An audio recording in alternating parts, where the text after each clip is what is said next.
You're stealing people's labor. You're basically giving out unpaid internships for exposure. That's exactly what I'm doing. You're not making content, you're stealing it. You've made your millions, but off the backs of hundreds of other creators who didn't really consent to this partnership you forced upon them. You can't just blatantly say, I do it because it makes money. All of that, I do it because it makes money. That wasn't anyone's point.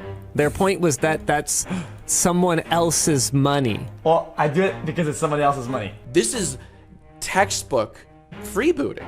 This is the literal definition of freebooting. There's the console wars, the imaginary war on Christmas, and most gruesome of all, the war on React content. You know, when someone produces content where the primary goal is to share their reaction to a video with their viewers, or so some would claim. But since its inception, React content has been criticized for having a far more nefarious purpose and effect. Reactors are ultimately avoiding work and pushing themselves above everyone else with unlimited unpaid labor and giving none of the profit generated from this labor back to the ones who performed it. Guys, you don't understand. I'm stealing labor to avoid paying wages, so it's totally okay. I mean, it's pretty rare for creators like Jacksfilms to start feuds or drama, yet he's gone up to bat against React creators on multiple occasions. Pretty brilliant how you play the entire video in your channel. It's like it's a one-stop shop. Why bother going to my channel to watch that video when you can just watch that and your reaction? And his criticisms of SSSniperwolf has reignited the conversation about the ethics of React content and has led to React creators like xQc receiving heaps of backlash and criticism. So, why? Well, first, I think it's worth defining what a React video actually is. And personally, I see most React content as falling into one of two categories. First is what I would call the professional reactors, which is when the topic of a video is specifically picked due to a unique perspective that the reactor can provide. Generally, it's because the reactor possesses some level of expertise in the field of whatever they're reacting to. This would include Legal, Corridor Digital, and Pokemon challenges. These videos are generally informative in nature, where the knowledge of the creator is the primary draw, not what they're specifically reacting to. But secondly are the Everyman reactors, which is when the creator in question is watching a clip purely for entertainment value. They don't have any specific thing to add to the content and generally are watching it for the very first time during their reaction, meaning they don't even know if they'll be able to make something that's transformative instead of just a carbon copy.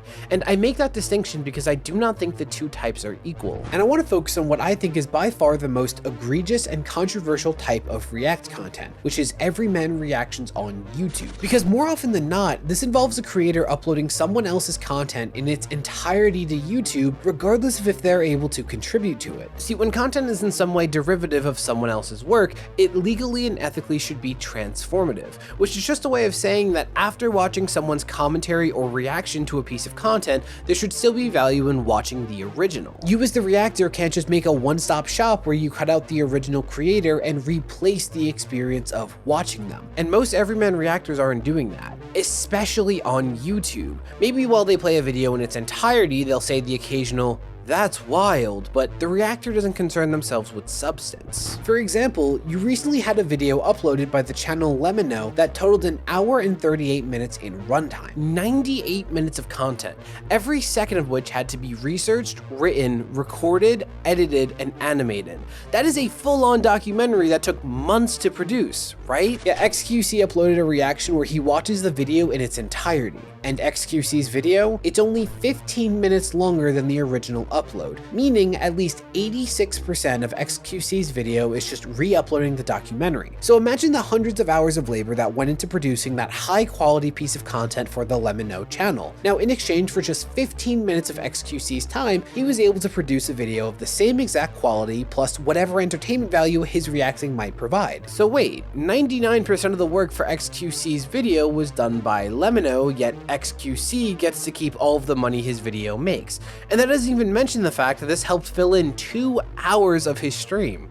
How is that fair? In fact, this particular React video caused a significant amount of backlash on Twitter. So I actually watched through the entire thing in order to give you a better idea of just how little xQc is providing. But normally I would rather do anything but watch a 2-hour xQc video. Because my amount of reaction isn't really problematic compared to other people's amount of reaction. My transformability isn't an issue compared to theirs. But again, at least 86% of it is a well-produced documentary, so it wasn't that painful. Now, the first minute and a half of the video is xQc saying that the documentary is interesting and nothing else. See, it's worth noting that when X talks, he naturally stutters and repeats himself a lot. Guys, the Neo thing, nice. Guys, I actually feel, guys, listen, this is the, you know, chat? I can say all things I was wrong about. Now, I'm not making fun of him for that, but it does mean that the roughly 14% of this video that is meant to act as xQc's reaction is not going to be dense commentary. A significant portion of that is going to be spent saying nothing. And I decided to color code the video to visually demonstrate just how little is being contributed. And it's not even worth dissecting because I made green the portion of the video that just features him playing the documentary, and you can barely see any other color. Now, occasionally xQc will throw in a quick comment while the video is playing, but I don't see how that could be seen as transformative if it's not even worth pausing the video for. I'm sorry if I don't think the occasional should get its own color. Like, how can you possibly argue this is anything more than xQc getting a 2-hour upload, which can make a boatload of money, without having to do any work? In fact, at one point, xQc apologizes to his chat for having to pause so much. I got pause one time.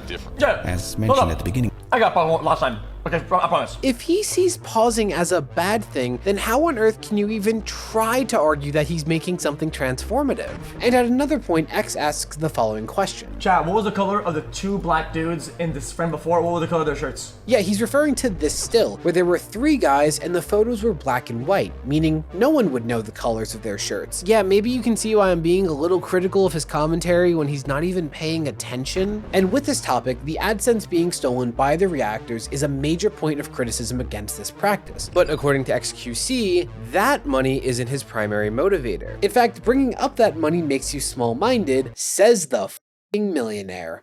See, React creators across the spectrum become very defensive upon being called out. Even creators who are generally very composed and thoughtful, or at the very least, place a high emphasis on being brand friendly, end up making fools of themselves or just acting in ways that I don't love, even if I'm a fan of the creator. Not everyone is in YouTube or online content creation for the maximum amount of money.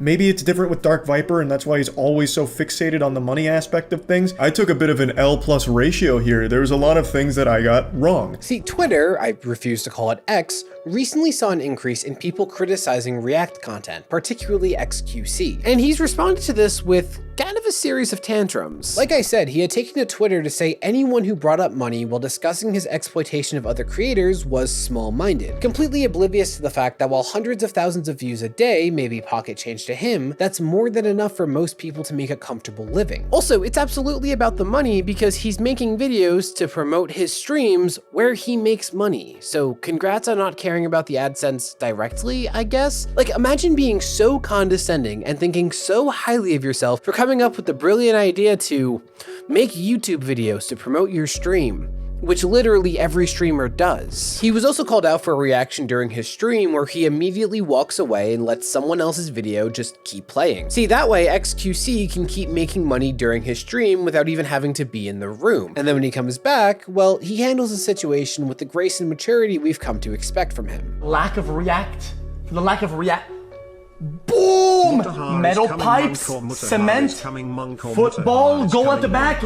And for even more grace, xQc responded to the criticism by at first apologizing for the mistake, but he then realized that he didn't actually re-upload the video, the reaction was just during his live stream. So X pretends to not understand that Neo specifically states he's unhappy with his video being used to keep xQc stream running without X having to do any work. And X ultimately lands on that he's done nothing wrong and that it's okay to just play a video while you're not even watching as long as it's a live stream, I guess. Chat, is this video a re-upload or not? Wait, it didn't. Wait, it didn't. So what's the problem? So, what's the problem then? People say that it's when you upload it to the same platform and that's the problem. I won't even address it then. F this shit. He also debated Ethan Klein on stream, and that became a whole thing that included xQc trying to flex on Ethan Klein. You know, Ethan and Hila Klein, the ones behind a massive clothing line and one of the largest podcasts in the world, clearly the poorest YouTubers alive. It also says a lot about how xQc views his viewers if he looks down at absolutely everyone that makes less money than he does, but whatever. And freeloaders, reactors, will often rely on 2 arguments when defending themselves. The first is that creators are welcome to request his React videos be taken down. And like Dark Viper has pointed out, That's insane. You don't get consent from someone after the fact with anything. That's not how consent works. But also, I'm a small channel that has a number of videos that have done well and went on to be somewhat prominent in certain communities and controversies. So I've had streamers react to my videos before. Do you know the absolute fiasco I would risk by striking down a creator like xQc? If I claimed the video or gave him a copyright strike, which would likely be well within my right, it takes him uttering my name once for him to send his entire audience after me with way worse than a mean comment. Even Ludwig, who makes React content, admits that going up to bat against creators stealing your content would put you at risk. But let's be real. If a creator tries to take down an xQc or whoever it is, they're gonna get in a world of hate because of it, and it's just totally not worth it. Also, I choose very carefully who I risk making an enemy of. There are multiple creators that do React content that I respect and take no issue with outside of their reactions. Claiming their video, which they're saying to do, would ultimately hurt myself in the long run. If I annoy a few of the right people, that could completely shut me out from the live streaming community and could cost opportunities down the line. So with such major negatives at stake, you're probably just gonna let it go because it's not worth it. So it's just straight up intimidation tactics. You can claim the video, but the understanding is that you won't. But the second argument reactors frequently make is that their React videos are actually a public service, that they are selflessly providing exposure to the creator they react to. But that's been demonstrated to be BS on every level. Internet anarchists actually did an experiment where they had xQc react to his content while doing everything possible to promote the internet anarchist channel. And even with that best case scenario, anarchists found that xQc's reaction still hurt his channel with no real benefit, because now your one-of-a-kind video has to compete with re-uploads of itself. Sure, if you're someone whose video has 100 views, maybe that could be beneficial, but if your content's already in the algorithm, you're not going to see a benefit from this. But a small to mid-sized channel could feel a reasonable dent in their earnings because of something like this. And I've even seen people go on to say certain specific creators owe their livelihoods to people granting them exposure with reactions. However, off the top of my head, I can think of multiple examples in times where React content has genuinely helped smaller creators like blow up their channel.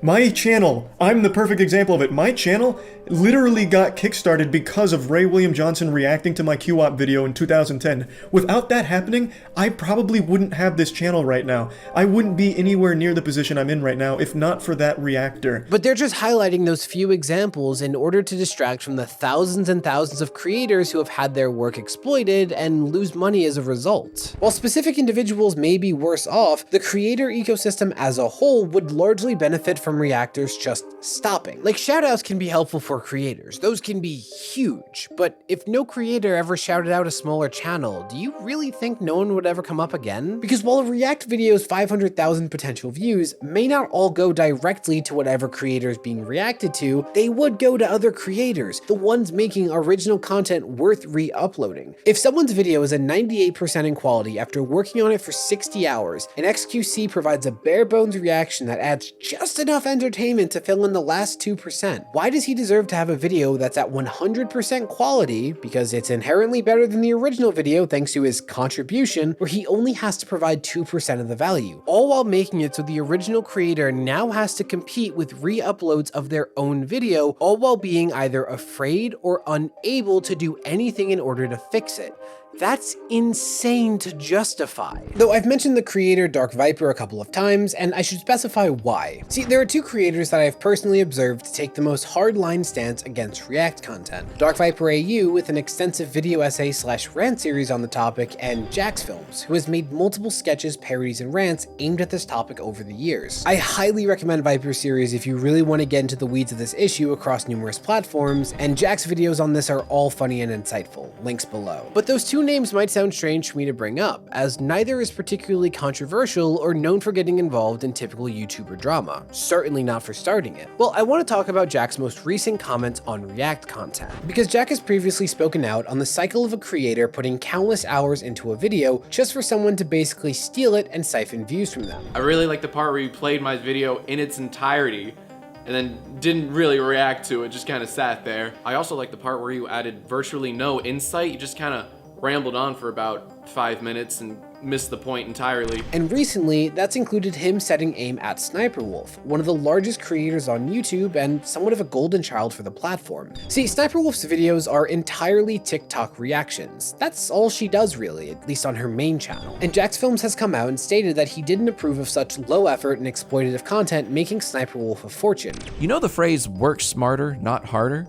Well, SniperWolf does neither. She just steals and doesn't credit anyone, and has become a zillionaire in doing so. Because how is it fair for SniperWolf to be able to buy a mansion without having to come up with a single original idea? Not to mention that YouTube themselves are basically co-signing on this kind of content. This is the official YouTube creators account on Twitter, claiming she gets her ideas from her fans. What ideas? Quite literally, all she does is upload other people's TikToks. How is that an idea? What am I not getting here? And with SniperWolf in particular, her reactions are generally just restating what happened in the TikTok she's watching. Like, that's literally it. Oh, it's like glitter glue in a bowl. Oh, pick it up, pull it out, get rid of it. Her videos are nothing more than TikTok compilations that include her face so she can grow an actual following. Where did SSSniperwolf go? This is textbook freebooting. This is the literal definition of freebooting. So Jack set out on a project that openly satirized SniperWolf, showcasing just how low effort and lacking in substance her content is. Yeah, remember how I said that reactors get very defensive in response to critics? Despite Jack only calling out her content, SniperWolf responded with a series of personal attacks. The only thing that is funny about you is your hairline. Wah. I can't stand that a female YouTuber is getting more views than me. Is it because, as she suggested, that I'm sexist and only go after female reactors? Well, no, and no. Which is insane. Someone saying, I think your content is unethical should not translate to personal attacks on appearance and views. Especially since Jack doesn't upload as frequently as she does, is fine with making content that isn't tailor-made for the algorithm, and who has actually been influential on the YouTube space. I don't know, it's just very telling to me when someone focuses on views over impact, especially when, Jack had a daily-ish series that would often crack 1 million views. But unlike React content, Jack's series required work on his part. Effort. It was an original project every day, whereas she can only maintain that upload schedule by stealing. Now with all of this, there are two questions that I think are fair to ask. Why are commentary videos and video essays like mine, where I use clips constantly, okay and ethical, and where do I draw the line with React content as a whole? Well, the answer to that question on commentary I think is actually pretty simple. You just have to look at the difference between commentary videos and a reaction, which is that commentary videos require preparation. You cannot just play a video while knowing nothing about it and do commentary. You have to curate clips in advance, pick the excerpts you want to use, script or at least plan out your points, and ultimately try to accomplish a specific goal, whether it's being persuasive, entertaining, or bringing light to something. That is inherently transformative. Like, I don't think you can even try to argue that you have seen in full any asset I've used in this video. This video is an essay that uses parts of multiple videos in order to make an argument. That is the very definition of transformative. Commentary and video essays, they both mean that the creator knows in advance what they are contributing in order to make their content transformative. Everyman reactors are not doing that. And as for where I think the line is for this genre across every platform, it's complicated. Are Twitch streamers doing watch parties okay? What about TikTok duets that are just someone watching a clip and saying nothing but occasionally laughing? My answer is, I don't know.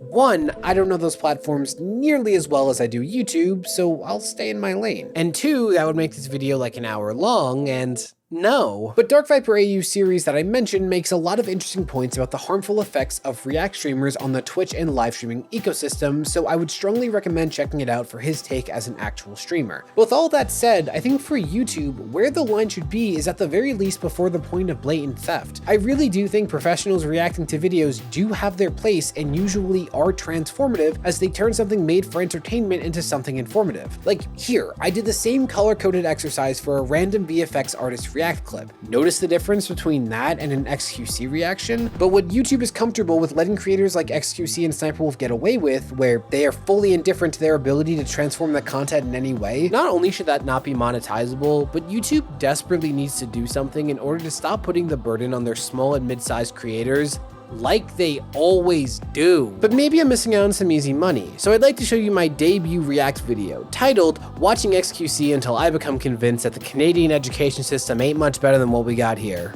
Always 100% disturbed. What?